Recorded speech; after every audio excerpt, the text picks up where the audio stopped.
ತಂದೆಯ ಆಶೀರ್ವಾದ ಹೊಂದಿದವರೇ, ಜೇಷಾಮ್ ಜಬುದೊರೆ. ಅಧ್ಯಾಯ 13. ನನ್ನ ತಂದೆಯ ಆಶೀರ್ವಾದ ಹೊಂದಿದವರೇ, ಬನ್ನಿರಿ, ಲೋಕಾದಿಯಿಂದ ನಿಮಗೋಸ್ಕರ ಸಿದ್ಧ ಮಾಡಿದ ರಾಜ್ಯವನ್ನು ಸ್ವಾಸ್ಥ್ಯವಾಗಿ ತೆಗೆದುಕೊಳ್ಳಿರಿ. ಮತ್ತಾಯನ ಸುವಾರ್ತೆ 25:34. ಕರ್ತನು ನಮ್ಮನ್ನು ಎಷ್ಟು ಪ್ರೀತಿಯಿಂದ ಕರೆಯುತ್ತಾನೆಂಬುದನ್ನು ಯೋಚಿಸಿದಿರಾ? ನನ್ನ ತಂದೆಯ ಆಶೀರ್ವಾದ ಹೊಂದಿದವರೇ ಎಂದು ಕರೆಯುವುದು ನಮ್ಮ ಆಂತರ್ಯಕ್ಕೆ ಎಷ್ಟು ಸಂತೋಷವನ್ನು ಉಂಟು ಮಾಡುತ್ತದೆಯಲ್ಲವೇ? ನಮ್ಮನ್ನು ಕರೆದಾತನ ಕರೆಯುವಿಕೆಯನ್ನು ಆರಿಸಿಕೊಂಡದನ್ನು ನಾವು ದೃಢಪಡಿಸಿಕೊಳ್ಳೋಣ. ಹೀಗೆ ಮಾಡಿದರೆ ನಾವು ಎಂದೂ ಎಡವುವುದಿಲ್ಲವೆಂದು 2 ಪೇತ್ರ 1:10 ಹೇಳಿದೆ. ನಾವು ಬರಿದಾದ ಈ ಲೋಕದ ಆಶೀರ್ವಾದಗಳನ್ನು ಹೊಂದಿಕೊಳ್ಳುವುದಕ್ಕಾಗಿ ಕರೆಯಲ್ಪಟ್ಟವರಲ್ಲ, ನಿತ್ಯ ರಾಜ್ಯಕ್ಕೆಂದೇ ಕರೆಯಲ್ಪಟ್ಟಿದ್ದೇವೆ ಎಂಬುದನ್ನು ಮರೆಯಬಾರದು. ಆ ರಾಜ್ಯವನ್ನು ಲೋಕಾದಿಯಿಂದ ನಮಗಾಗಿಯೇ ಕರ್ತನು ಸಿದ್ಧ ಮಾಡಿದ್ದಾನೆ ಎಂಬುದನ್ನು ಮರೆಯಬಾರದು. ಆದ್ದರಿಂದಲೇ ಅಪೊಸ್ತಲನಾದ ಪೌಲನು ಆ ಕರೆಯುವಿಕೆಯ ಪ್ರಭಾವವನ್ನು ಆಲೋಚಿಸುತ್ತಾ, ನೀವು ದೇವರಿಂದ ಕರೆಯಲ್ಪಟ್ಟವರಾದ ಕಾರಣ ಯೋಗ್ಯರಾಗಿ ನಡೆದುಕೊಳ್ಳಬೇಕೆಂದು ಕರ್ತನ ಸೇವೆಯಲ್ಲಿ ನಾನು ನಿಮ್ಮನ್ನು ಪ್ರಬೋಧಿಸುತ್ತೇನೆ. ಪವಿತ್ರಾತ್ಮನಿಂದುಂಟಾಗುವ ಐಕ್ಯವನ್ನು ಕಾಪಾಡಿಕೊಳ್ಳುವುದಕ್ಕೆ ಆಸಕ್ತರಾಗಿರಿ ಎಂದು ಹೇಳುತ್ತಾನೆ. ಎಫೆಸ ಪತ್ರಿಕೆ 4:1-3. ನಮ್ಮ ಕಿವಿಗಳಲ್ಲಿ ಕರ್ತನ ಕರೆಯುವಿಕೆಯ ಧ್ವನಿ ಕೇಳಿಸುತ್ತಲೇ ಇರಲಿ. ದೇವರ ಕಾರುಣ್ಯವನ್ನು ನಾವು ಧ್ಯಾನಿಸುತ್ತಲೇ ಇರೋಣ. ಅಪೊಸ್ತಲನಾದ ಪೌಲನು ಥೆಸಲೋನಿಕದವರಿಗೆ ಬರೆಯುತ್ತಾ, ತಂದೆಯು ತನ್ನ ಮಕ್ಕಳಿಗೆ ಹೇಗೋ ಹಾಗೆ ನಾವು ನಿಮ್ಮಲ್ಲಿ ಪ್ರತಿಯೊಬ್ಬನಿಗೆ ಬುದ್ಧಿ ಹೇಳುತ್ತಾ ಧೈರ್ಯಪಡಿಸುತ್ತಾ ತನ್ನ ರಾಜ್ಯ ಪ್ರಭಾವಗಳಲ್ಲಿ ಪಾಲುಗಾರರಾಗುವುದಕ್ಕೆ ಕರೆಯುವ ದೇವರಿಗೆ ಯೋಗ್ಯರಾಗಿ ನೀವು ನಡೆಯಬೇಕೆಂದು ಖಂಡಿತವಾಗಿ ಹೇಳುತ್ತಾ ಇದ್ದೇವೆ ಎಂಬುದು ನಿಮಗೆ ತಿಳಿದಿದೆ ಎಂದು ಹೇಳುತ್ತಾನೆ. 1 ಥೆಸಲೋನಿಕ 2:11-12. ದೇವಮಗುವೆ, ಈ ಪ್ರಪಂಚದಲ್ಲಿ ನಾವು ಕಳೆಯುವ ಕಾಲವು ಬಹು ವೇಗವಾಗಿ ದಾಟಿ ಹೋಗುತ್ತದೆ. ಅದು 70 ಅಥವಾ 80 ವರ್ಷಗಳಾದರೂ ಅದು ಹುಲ್ಲಿನಂತೆಯೂ ಹುಲ್ಲಿನ ಹೂವಿನಂತೆಯೂ ಒಣಗಿ ಹೋಗುತ್ತದೆ. ಆದರೆ ನಾವು ದೇವರ ರಾಜ್ಯದಲ್ಲಿರುವ ದಿನಗಳಾದರೂ ಅಂತ್ಯವಿಲ್ಲದ್ದು, ನಿತ್ಯವಾದದ್ದು. ಆ ರಾಜ್ಯವನ್ನು ಪ್ರವೇಶಿಸಲು ಕರ್ತನು ಕೊಟ್ಟ ಕರೆಯಲ್ಲಿ ನೆಲೆಸಿ ನಿಲ್ಲಲು ಒಪ್ಪಿಸಿಕೊಡುವಿರಾ? ಅದಕ್ಕಾಗಿ ಯಾವ ಶ್ರಮಗಳನ್ನಾದರೂ ಸಹಿಸಲು ಸಿದ್ಧವಾಗಿರೋಣ. ಉಪದ್ರವದ ಮೂಲಕ ನಿಂದೆ ಅಪಹಾಸ್ಯಗಳ ಮಾರ್ಗವಾಗಿ ದಾಟಿ ಹೋಗುವಾಗ ನಮ್ಮ ಕಣ್ಣುಗಳು ಪ್ರಿಯ ಕುಮಾರನಾದ ನಮ್ಮ ಕರ್ತನಾದ ಯೇಸುಕ್ರಿಸ್ತನ ರಾಜ್ಯವನ್ನು ದೃಷ್ಟಿಸುತ್ತಲೇ ಇರಲಿ.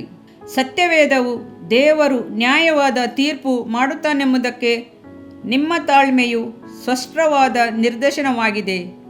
ಯಾವ ರಾಜ್ಯಕ್ಕೋಸ್ಕರ ನೀವು ಕಷ್ಟವನ್ನು ಅನುಭವಿಸುತ್ತೀರೋ ಅದಕ್ಕೆ ನೀವು ಯೋಗ್ಯರಾಗಬೇಕೆಂಬುದೇ ದೇವರ ಅಭಿಪ್ರಾಯ ಎಂದು ಹೇಳುತ್ತದೆ. 2 ಥೆಸಲೋನಿಕ 1:5. ನಮ್ಮ ಕರ್ತನ ಮಾದರಿಯನ್ನು ಅನುಸರಿಸಿರಿ. ಆತನು ಭೂಮಿಯಲ್ಲಿದ್ದರೂ ತಾನು ಈ ಲೋಕದವನಲ್ಲವೆಂಬುದನ್ನು ಕುರಿತು ದೃಢವಾದ ನಿಶ್ಚಯವುಳ್ಳವನಾಗಿದ್ದನು. ನಾನು ಈ ಲೋಕದವನಲ್ಲದೆ ಇರುವ ಪ್ರಕಾರ ನೀವು ಈ ಲೋಕದವರಲ್ಲವೆಂದು ಹೇಳಿದನು. ಆತನ ಕಣ್ಣುಗಳು ಯಾವಾಗಲೂ ಪರಲೋಕವನ್ನೇ ದೃಷ್ಟಿಸುತ್ತಿತ್ತು. ಆದ್ದರಿಂದಲೇ ಆತನು ಜಯ ಹೊಂದಿದವನಾಗಿ ತಂದೆಯ ಬಲಗಡೆಯಲ್ಲಿ ಆಸನಾರೂಢನಾದನು. ನಾವು ಸಹ ಭಯಭಕ್ತಿಯಿಂದ ಆತನ ಹೆಜ್ಜೆಜಾಡನ್ನು ಹಿಂಬಾಲಿಸೋಣವೇ? ನಮ್ಮ ಕಣ್ಣುಗಳು ಪರಲೋಕವನ್ನೇ ನೋಡುತ್ತಿರಲಿ. ಒಂದು ದಿನ ದೇವರ ರಾಜ್ಯಕ್ಕೆ ನಾವು ಹೋಗುವಾಗ ತಂದೆಯಿಂದ ಆಶೀರ್ವಾದ ಹೊಂದಿದವರೇ ಎಂದು ಆತನು ನಮ್ಮನ್ನು ಕರೆಯುವನು. ಆ ನಿತ್ಯ ಸಂತೋಷದ ದಿನವನ್ನು ಹಂಬಲದಿಂದ ಎದುರು ನೋಡೋಣ. ನಾವಾದರೂ ಪರಲೋಕ ಸಂಸ್ಥಾನದವರು. ಕರ್ತನಾದ ಯೇಸುಕ್ರಿಸ್ತನು ಅಲ್ಲಿಂದಲೇ ರಕ್ಷಕನಾಗಿ ಬರುವುದನ್ನು ಎದುರು ನೋಡುತ್ತಾ ಇದ್ದೇವೆ. ಫಿಲಿಪ್ಪಿ 3:20. ಇದರಿಂದ ನಿನ್ನ ದೇಹಕ್ಕೆ ಆರೋಗ್ಯವು, ಎಲುಬುಗಳಿಗೆ ಸಾರವು ಉಂಟಾಗುವವು. ಜ್ಞಾನೋಕ್ತಿಗಳು 3ನೇ ಅಧ್ಯಾಯ 8ನೇ ವಾಕ್ಯ. ಪ್ರಿಯ ವೀಕ್ಷಕರೇ ಮತ್ತು ಕರ್ತನಲ್ಲಿ ಸಹೋದರ ಸಹೋದರಿಯರೇ, ನೀವು ನಮ್ಮ ಈ ಕಾರ್ಯಕ್ರಮವನ್ನ ವೀಕ್ಷಿಸಿದ್ದಕ್ಕಾಗಿ ದೇವರ ನಾಮದಲ್ಲಿ ನಿಮಗೆ ವಂದನೆಗಳು. ದೇವರ ವಾಕ್ಯವು ನಮ್ಮ ಎಲುಬಿಗೆ ಬಲವೂ ಸಾರವೂ ಆಗಿದೆ ಎಂದು ಸತ್ಯವೇದವು ಹೇಳುವಂತೆ ಈ ಕಾರ್ಯಕ್ರಮವು ನಿಮಗೆ ಆಶೀರ್ವಾದಕರವಾಗಿದೆ ಎಂದು ನಂಬುತ್ತೇವೆ. ಪ್ರಿಯ ವೀಕ್ಷಕರೇ, ನಮ್ಮ ಈ ಸೇವೆಗಾಗಿ ಪ್ರಾರ್ಥಿಸಿರಿ ಮತ್ತು ಎಲ್ಲಾ ಕಾರ್ಯಕ್ರಮಗಳನ್ನ ಇತರರೊಂದಿಗೆ ಶೇರ್ ಮಾಡಿರಿ. ಅದೇ ರೀತಿಯಾಗಿ ನಮ್ಮ ಈ ಯೂಟ್ಯೂಬ್ ಚಾನೆಲ್ ಅನ್ನು ಸಬ್ಸ್ಕ್ರೈಬ್ ಮಾಡಿರಿ ಹಾಗೂ ಲೈಕ್ ಮಾಡಿ. ನಿಮ್ಮ ಅನಿಸಿಕೆಗಳನ್ನು ಕಮೆಂಟ್ ಬಾಕ್ಸ್ನಲ್ಲಿ ನಮಗೆ ತಿಳಿಯಪಡಿಸಿ. ನಮ್ಮ ಸಂಖ್ಯೆ 7022104605. ಈ ಸಂಖ್ಯೆಗೆ ಕರೆ ಮಾಡಿರಿ. ಒಬ್ಬ ಪಾಪಿಯ ಪ್ರಾರ್ಥನೆ. ಯೇಸುವನ್ನು ರಕ್ಷಕನಾಗಿ ಅಂಗೀಕರಿಸಲು ಮಾಡಬೇಕಾದ ಪ್ರಾರ್ಥನೆ. ಪ್ರಿಯ ಪರಲೋಕದ ತಂದೆಯೇ, ಯೇಸುವಿನ ಹೆಸರಿನಲ್ಲಿ ನಾನು ನಿನ್ನ ಬಳಿಗೆ ಬಂದಿದ್ದೇನೆ. ನನ್ನ ಬಳಿಗೆ ಬರುವವರನ್ನು ನಾನು ತಳ್ಳಿಬಿಡುವುದೇ ಇಲ್ಲ. ಯೋಹಾನ 6:37 ಎಂದು ನಿನ್ನ ವಾಕ್ಯ ಹೇಳುತ್ತದಲ್ಲ.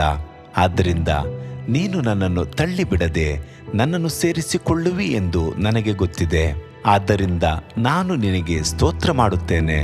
ನೀನು ನಿನ್ನ ವಾಕ್ಯದಲ್ಲಿ ನೀನು ಯೇಸುವನ್ನೇ ಕರ್ತನೆಂದು ಬಾಯಿಂದ ಅರಿಕೆ ಮಾಡಿಕೊಂಡು ದೇವರು ಆತನನ್ನು ಸತ್ತವರೊಳಗಿಂದ ಎಬ್ಬಿಸಿದನೆಂದು ಹೃದಯದಿಂದ ನಂಬಿದರೆ ನಿನಗೆ ರಕ್ಷಣೆಯಾಗುವುದು ಎಂತಲೂ ಕರ್ತನ ನಾಮವನ್ನ ಹೇಳಿಕೊಳ್ಳುವವರೆಲ್ಲರಿಗೆ ರಕ್ಷಣೆಯಾಗುವುದೆಂತಲೂ ಬರೆದಿದೆ. ರೋಮ 10:9-13 ವಾಕ್ಯ. ಯೇಸು ಕ್ರಿಸ್ತನು ದೇವಕುಮಾರನೆಂದು ನನ್ನ ಹೃದಯದಲ್ಲಿ ನಂಬುತ್ತೇನೆ.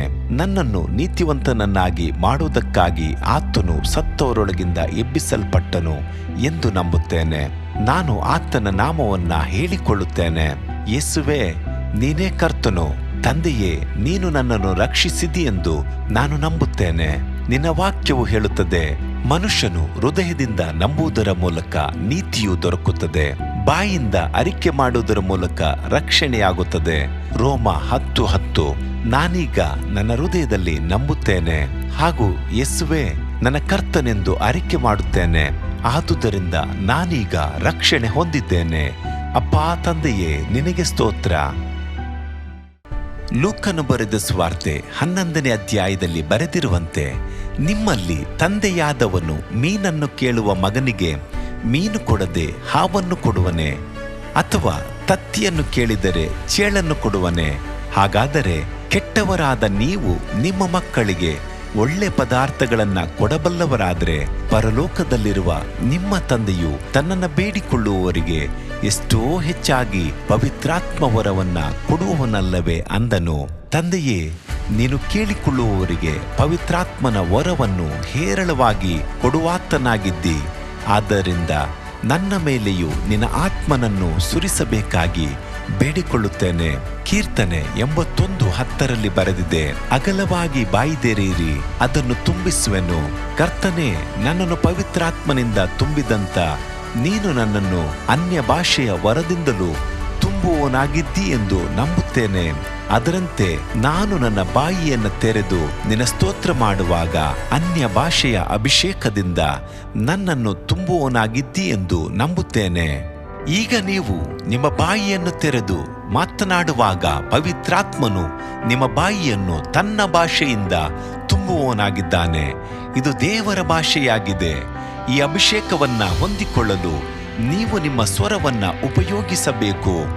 ಅದರಿಂದ ನೀವು ನಿಮ್ಮ ಬಾಯನ್ನು ತೆರೆದು ದೇವರಿಗೆ ಸ್ತೋತ್ರ ಮಾಡುವಾಗ ದೇವರು ನಿಮ್ಮನ್ನು ಅನ್ಯ ಭಾಷೆಯ ವರದಿಂದ ತುಂಬುವವನಾಗಿದ್ದಾನೆ. ಪ್ರಿಯರೇ, ಈಗ ನೀವು ಪವಿತ್ರಾತ್ಮನಿಂದ ತುಂಬಲ್ಪಟ್ಟ ಆತನ ಪ್ರಿಯ ಮಕ್ಕಳಾಗಿದ್ದೀರಿ. ದೇವರ ನಾಮಕ್ಕೆ ಸ್ತೋತ್ರವಾಗಲಿ.